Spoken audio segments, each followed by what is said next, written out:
Hello friends, स्वागत है आपका हमारे चैनल MK स्टडी क्लासेस 19 में। फ्रेंड, आज हम हिंदी का चैप्टर नंबर फर्स्ट हिंदी वर्णमाला को प्रारंभ करने वाले हैं और इसमें हम हिंदी वर्णमाला की A to Z सारी जानकारी देंगे। फिर इसके बाद में क्वेश्चन का प्रैक्टिस भी करेंगे। तो आइए स्टार्ट करते हैं हम क्लासेस को बिना किसी देरी के। तो हिंदी वर्णमाला क्या होता है? शब्दों का या वर्णों का व्यवस्थित क्रम होता है। ठीक है, वर्णों के व्यवस्थित क्रम को ही हम क्या कहते हैं? वर्णमाला कहते हैं। तो वर्णमाला में दो भागों में हमने विभाजित किया है। पहला भाग है स्वर और दूसरा भाग है व्यंजन। ठीक है, वॉवेल्स और कॉन्सोनेंट्स में विभाजित किया गया है वर्णमाला को। फिर स्वर के हमने दो भाग किए हैं। पहला भाग है हमारा ह्रस्व स्वर, दूसरा है दीर्घ स्वर। फिर इसी प्रकार से व्यंजन को 5 भागों में बांटा गया है। स्पर्श व्यंजन, अंतःस्थ व्यंजन, ऊष्म व्यंजन, आगत और संयुक्त व्यंजन। ठीक है, तो यहाँ पर जो संयुक्त व्यंजन है ये तो बहुत ही पूछता है और यहाँ से स्पर्श व्यंजनों की संख्या भी पूछी जाती है, अंतःस्थ व्यंजन पूछता है। तो अब हम आगे चलते हैं। तो आगे क्या है?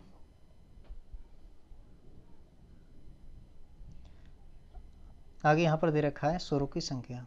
ठीक है, तो उससे पहले हम इसको जान लेते हैं ह्रस्व स्वर में कौन कौन से आते हैं। जिसमें केवल एक मात्रा का समय लगता है वो ह्रस्व स्वर कहलाते हैं, जैसे आ, ई, ऊ, री। ठीक है, ये 4 होते हैं।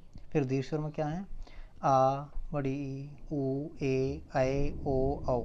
ये 7 स्वर हैं। ठीक है, टोटल मिला के 7 और 4 11 हो जाते हैं। ठीक है, फिर नेक्स्ट क्या है? व्यंजन। ठीक है, तो स्पर्श व्यंजन है। तो स्पर्श व्यंजन में क्या है? का वर्ग से लेकर पा वर्ग तक के जितने भी वर्ण आएंगे, 25 वर्ण आते हैं। तो इसमें टोटल और ढा मिलाकर के 27 हो जाते हैं स्पर्श व्यंजनों की संख्या। ज़्यादातर पूछी जाती है 25 ही होती है। ठीक है, फिर अंतःस्थ व्यंजन की संख्या 4 होती है, 4। और इनमें से क्या है? या, रा, लावा।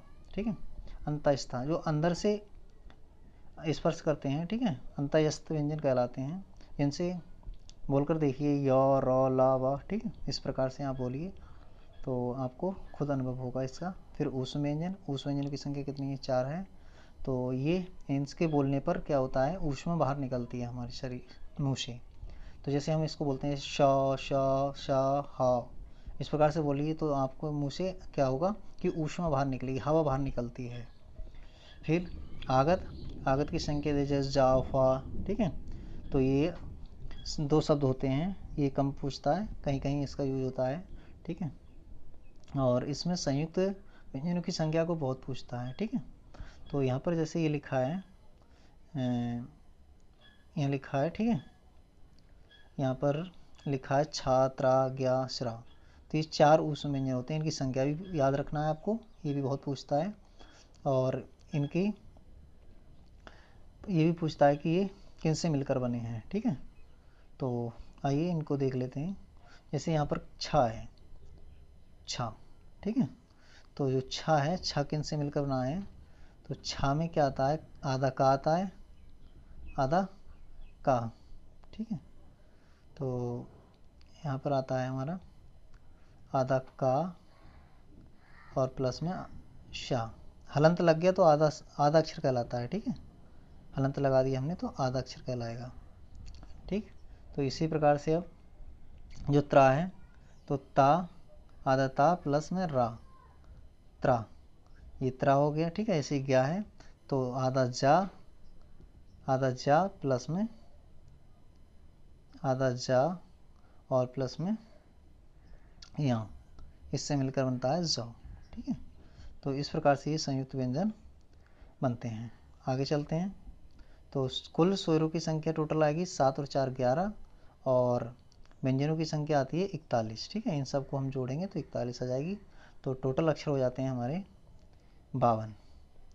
ठीक है, नीचे लिखा भी है हिंदी वर्णमाला में 33 मूल व्यंजन हैं और इसके अतिरिक्त 2 उच्छिष्ट दे रखे हैं। ठीक है, अयोगवा की संख्या भी 2 है और संयुक्त व्यंजन की संख्या कितनी है? 4 है। ठीक, फिर इस प्रकार से आगे बढ़ते हैं हम।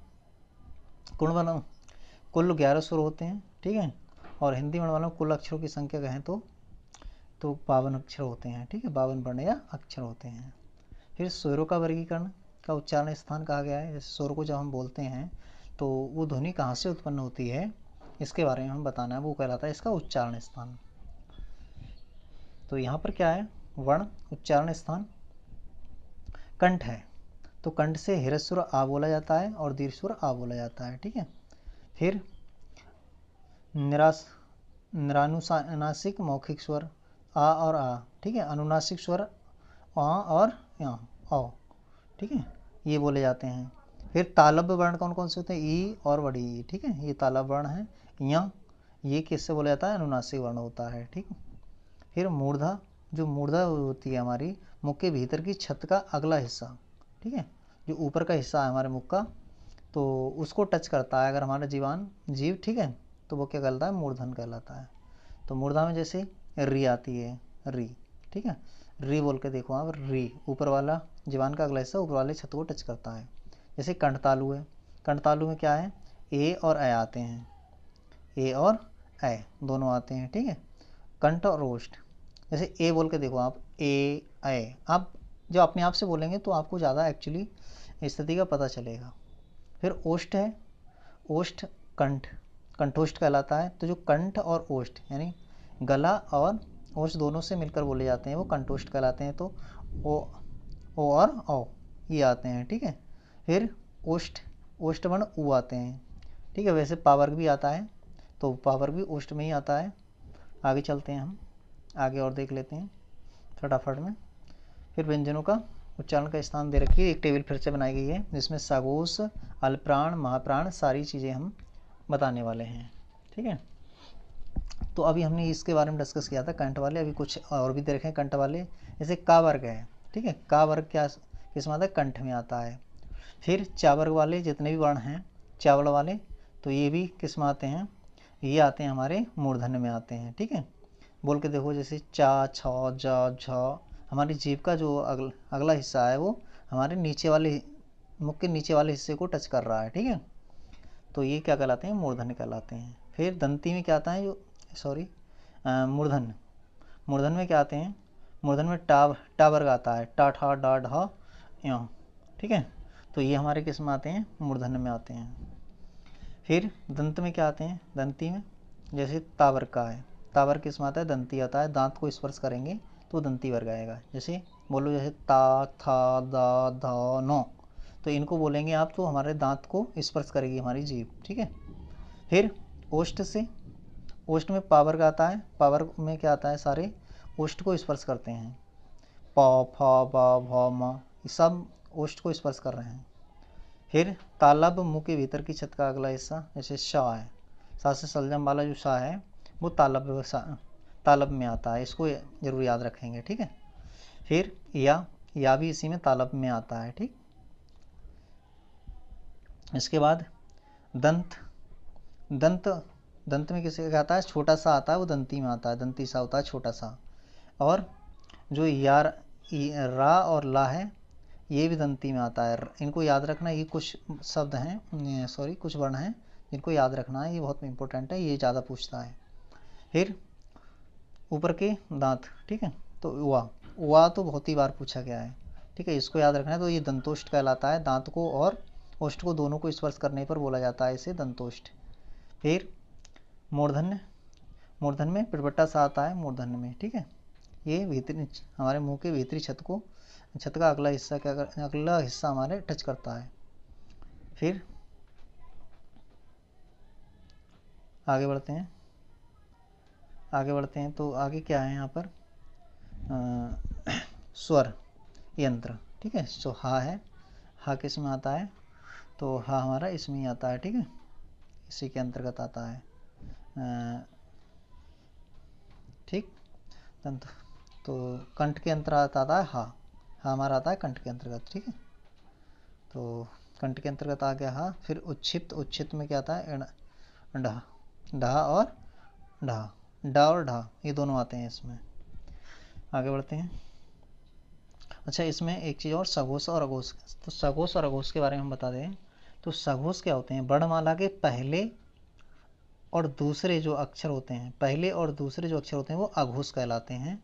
और और जो प्रत्येक वर्णमाला प्रत्येक जो वर्णमाला में है, वर्णमाला के तीसरे, चौथे और पाँचवें कॉलम के जो अक्षर होते हैं, वर्ण होते हैं, वो हमारे सघोष कहलाते हैं। सघोष को केवल घोष भी कहते हैं। ठीक है, याद रखेंगे, सघोष को घोष भी कहते हैं।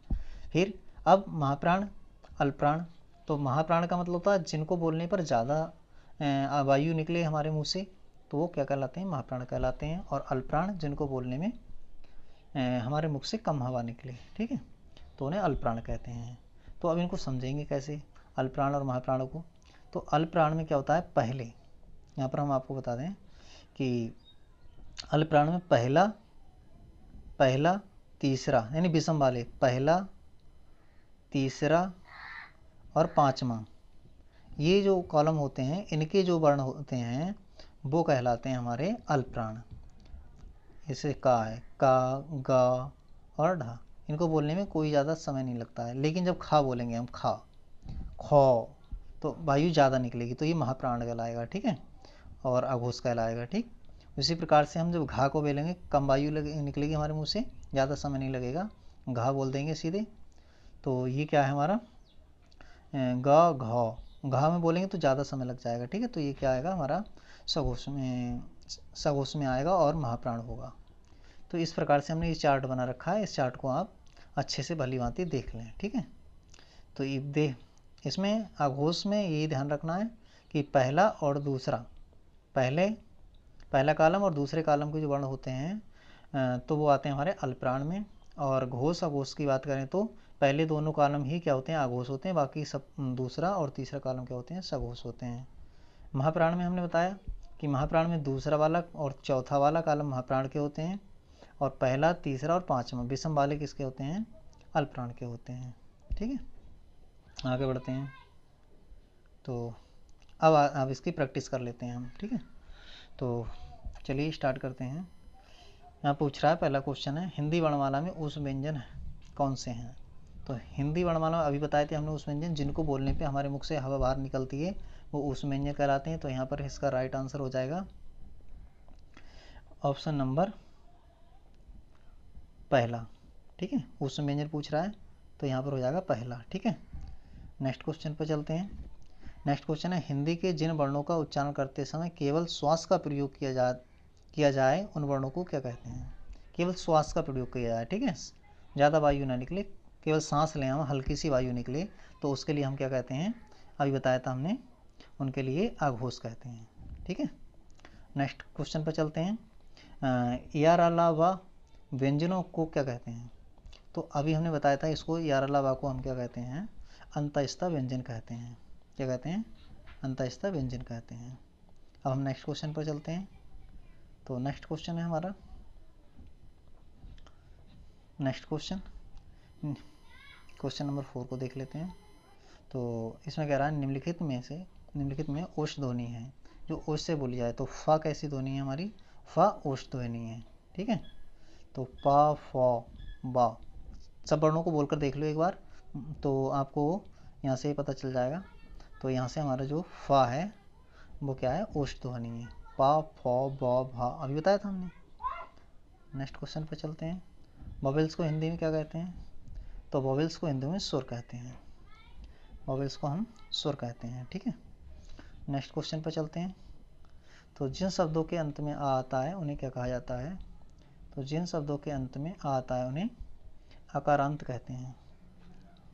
इसका राइट आंसर हो जाएगा डी। नेक्स्ट क्वेश्चन पर चलते हैं। कौन सा स्वर नहीं है। तो यहाँ पर आ स्वर में आता है, उ स्वर में आता है, ए स्वर में आता है, और यहाँ पर जो है वह व्यंजन है, ये स्वर में नहीं आता है। ठीक है, नेक्स्ट क्वेश्चन पर चलते हैं। निम्नलिखित में से कौन सा वर्ण घोष है। तो घोष का मतलब सघोष पूछ रहा है हमसे। तो सघोष अभी हमने बताए थे, सघोष में कौन से आएगा, तीसरा, चौथा और पांचवें वर्ण के। ठीक है, तो पा वाला नहीं हो सकता। ठीक है, पा नहीं हो सकता, टा नहीं हो सकता, पा, फा, बा, भा। ठीक है, पा, फा नहीं हो सकता। ठीक है, तो कौन सा होगा, इसका राइट आंसर होगा द। ठीक है, नेक्स्ट क्वेश्चन पर चलते हैं। तो नेक्स्ट क्वेश्चन क्या है, वर्णमाला किसे कहते हैं। तो तो वर्णमाला में हमने बताया था अभी शब्दों के व्यवस्थित समूह को हम वर्णमाला कहते हैं। ठीक है, शब्दों के व्यवस्थित समूह को हम क्या कहते हैं? वर्णमाला कहते हैं। नेक्स्ट क्वेश्चन पर चलते हैं। तो नेक्स्ट क्वेश्चन उनसे पूछा निम्नलिखित में से कंठ ध्वनियाँ कौन सी हैं जो कंठ से बोली जाती हैं? तो का वर्ग में किस में आता है? कंठ में ही आता है। ठीक है, का वर्ग हमने बताया था अभी आपको, कंठ ध्वनियाँ होती हैं, कंठ से बोले जाते हैं। क ख बोल के देखिए। तो नेक्स्ट क्वेश्चन पर चलते हैं। नेक्स्ट क्वेश्चन नंबर 12, निम्नलिखित में से कौन सा उच्चारण के आधार पर मूर्धन्य व्यंजन बताइए? तो जो मूर्धा से बोले जाते हैं वो मूर्धन्य व्यंजन होते हैं। तो इसमें हम देखते हैं मूर्धन्य व्यंजन हमारा कौन सा है। तो यहाँ पर पहला ऑप्शन को चेक करते हैं, का खा गा घा, ये तो हो नहीं सकता, ये तो कंठ वाले हैं। चा छा जा झा, ये भी नहीं हो सकते। ठीक है, फिर पा फा बा, ये तो ओष्ठ वाले हैं। तो यहाँ पर राइट आंसर हो जाएगा हमारा ऑप्शन नंबर सी। ठीक, ऑप्शन नंबर सी यहाँ पर राइट आंसर हो जाएगा। ठीक, नेक्स्ट क्वेश्चन पे चलते हैं। नेक्स्ट क्वेश्चन हमारा, निम्नलिखित में से अल्पप्राण कौन सा है? अल्पप्राण अभी बताया था हमने, पहला और दूसरा वर्ग के जो अक्षर होते हैं, वर्ण होते हैं, उनको ही हम अल्पप्राण कहते हैं। सॉरी, पहले, तीसरे और पांचवें के। ठीक है, तो अब देखिए पहले और तीसरे में कौन कौन से आते हैं। पहले और तीसरे में कौन से आते हैं? तो पहले और तीसरे में हमारे का वाला कौन सा आता है हमारा? का खा गा। ठीक है, ये इसका राइट आंसर हो जाएगा। नेक्स्ट क्वेश्चन पे चलते हैं। नेक्स्ट क्वेश्चन हमारा क्या है? निम्नलिखित में से नवीन विकसित ध्वनियाँ कौन सी हैं? तो इनमें से नवीन विकसित ध्वनि कौन सी हैं? देखो, आ, ऊ, का खा गा, ये तो नवीन ध्वनियाँ, ऐसा तो कहीं पढ़ा नहीं है, ये तो विकसित हुई हैं। ठीक है, इसलिए ये नवीन ध्वनियाँ। ऊ और बड़ा ऊ, ये तो पहले से ही वर्णमाला में थे। सा, ए, औ, ये तो पहले से ही थे। तो इसका राइट आंसर कौन सा हो जाएगा? ऑप्शन नंबर ए, ये राइट आंसर हो जाएगा। नेक्स्ट क्वेश्चन पे चलते हैं। निम्नलिखित में से कौन सा घोष वर्ण है? घोष का मतलब सघोष वर्ण पूछ रहा है। ठीक है, तो सघोष वर्ण हमने अभी बताया था। सघोष क्या होते हैं? तो सघोष वर्ण हमने अभी आपको बताया जस्ट। ठीक है, तो यहाँ पर कौन सा वाला का सघोष नहीं हो सकता क्योंकि ये दूसरे वाले वर्ग में आता है। फिर चा नहीं आ सकता, ये पहले में आएगा। ठीक है, फिर यहाँ पर जो सी में क्या है? माँ क्या है? सघोष में आएगा क्योंकि कौन से वर्ण में आएगा? ये हमारा पा फा वा भा मा, पंचम में आ रहा है, तो ये हमारा राइट आंसर हो जाएगा। ठीक है, पंचम में आता है, ये राइट आंसर हो जाएगा। ठीक, अब चलते हैं नेक्स्ट क्वेश्चन पर। नेक्स्ट क्वेश्चन में निम्नलिखित में से एक वर्ण व्यंजन नहीं है। तो इनमें से देखो कौन सा व्यंजन नहीं है? ऊ स्वर होता है, तो ये व्यंजन नहीं हो सकता। ठीक है, बाकी और चेक कर सकते हो, ये सब व्यंजन हैं। ठीक है, तो यहाँ पर हमारा ऊ इसका राइट आंसर हो जाएगा। नेक्स्ट क्वेश्चन पर चलते हैं। निम्नलिखित में से कौन सी ध्वनि ओष्ठ नहीं है? निम्नलिखित में से कौन सी ध्वनि ओष्ठ नहीं है? तो अब देखिए, जो ओष्ठ से नहीं बोली जाती है, पा ओष्ठ में आता है, और बा भी ओष्ठ में आता है, ता नहीं है, माँ ओष्ठ व्यंजन है। ठीक है, तो यहाँ पर कौन सा हमारा राइट आंसर हो जाएगा? दा। ठीक, नेक्स्ट क्वेश्चन पर चलते हैं। तो हिंदी भाषा में मूलतः वर्णों की संख्या कितनी मानी गई है? तो अभी हमने बताया था हिंदी भाषा में मूलतः वर्णों की संख्या कितनी मानी गई है? 52 मानी गई है। ठीक है, नेक्स्ट क्वेश्चन पर चलते हैं। निम्नलिखित में से नासिक व्यंजन कौन सा है?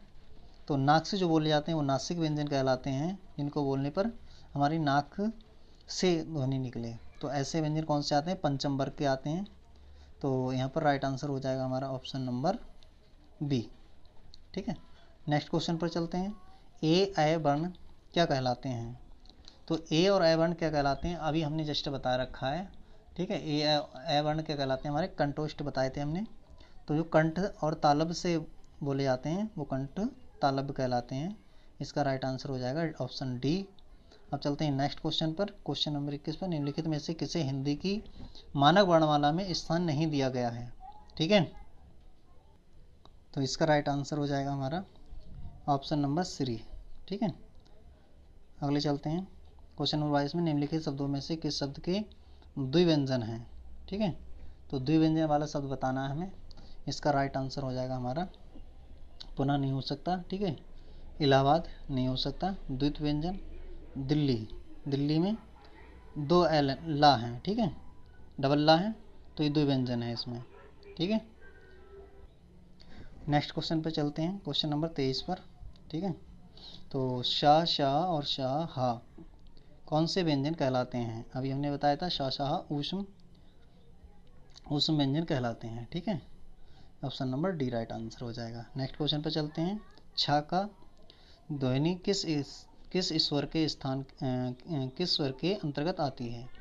तो छा है, छा संयुक्त व्यंजन है, इसका option number C right answer हो जाएगा।